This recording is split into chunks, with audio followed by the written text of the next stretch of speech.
Money and finance, two of the most important aspects of our lives. They determine our standard of living, our future security, and even our ability to fulfill our dreams. But why is it that so many of us grow up with little to no understanding of how money actually works? Why aren't these crucial topics part of our standard education curriculum? Today, we're diving into the history of money, the systemic ignorance around finance, and the forces that might be keeping us in the dark. By the end of this video, you'll understand why money is power, and why some people would rather you stay powerless. Let's start with a quick history lesson. Money didn't always exist in the form we know today. Early societies relied on bartering, trading goods like grain and livestock. Over time, gold and silver became standardized as currency, leading to the creation of coins and eventually paper money. By the time modern banking emerged in the 17th century, financial systems became more centralized.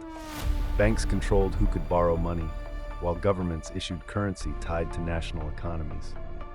This was the beginning of a system that evolved into today's credit-driven world, where the lines between money and debt have blurred. But here's the catch. As money evolved, so did its complexity. Financial knowledge became specialized, accessible only to those with wealth and power. The average person?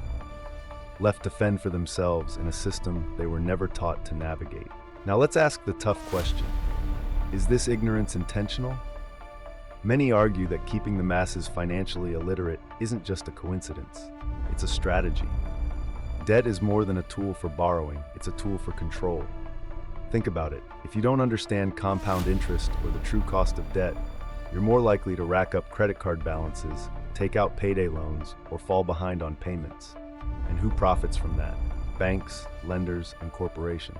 When you don't understand money, you don't just lose wealth, you lose options.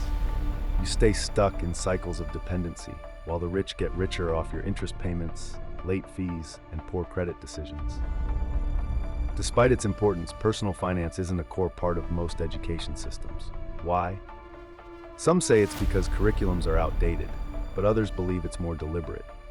If you think about it, a financially educated population would challenge the very systems that exploit them. They'd question predatory lending practices, demand fair wages, and push back against policies that favor the wealthy. And that's a problem for the entities profiting from the status quo. It's easier to maintain control when people are too overwhelmed by bills, bad credit, and financial stress to think critically about the system they're in. The numbers paint a clear picture of the problem. U.S. household debt exceeds $17 trillion, with mortgages, student loans, and auto loans accounting for the majority.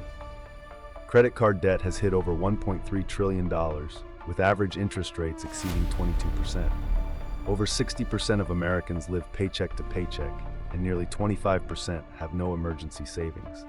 Low-income and minority communities bear the brunt of financial illiteracy, with bad credit limiting their access to housing, affordable loans, and upward mobility. These aren't just numbers, they're a reflection of a system designed to perpetuate inequality. A system where debt is normalized and financial independence feels out of reach for millions. Financial illiteracy doesn't just hurt individuals, it holds back entire communities.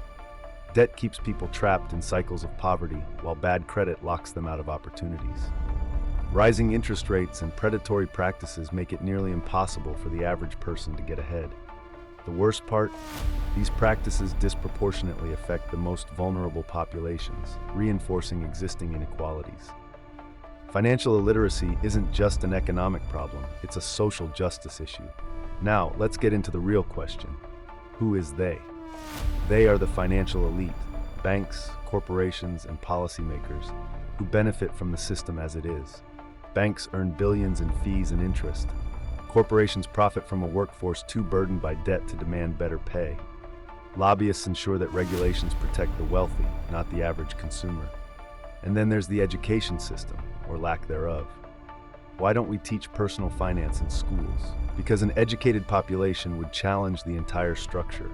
They'd demand transparency, they'd push back against unfair lending practices, and they'd refuse to stay trapped in cycles of debt. They don't want that. They need you to be uninformed, dependent, and struggling just enough to keep the system running. It's not a broken system, it's a rigged one. But here's the good news. The system may be rigged, but knowledge is the ultimate cheat code. Financial literacy is more accessible than ever. From free online courses to budgeting tools, there are countless ways to take control of your financial future. We can also demand change. Push for personal finance education in schools. Support policies that promote financial equity. Challenge the systems that thrive on exploitation. Money isn't just a tool for survival, it's a tool for empowerment. And the more you know, the less control they have over you.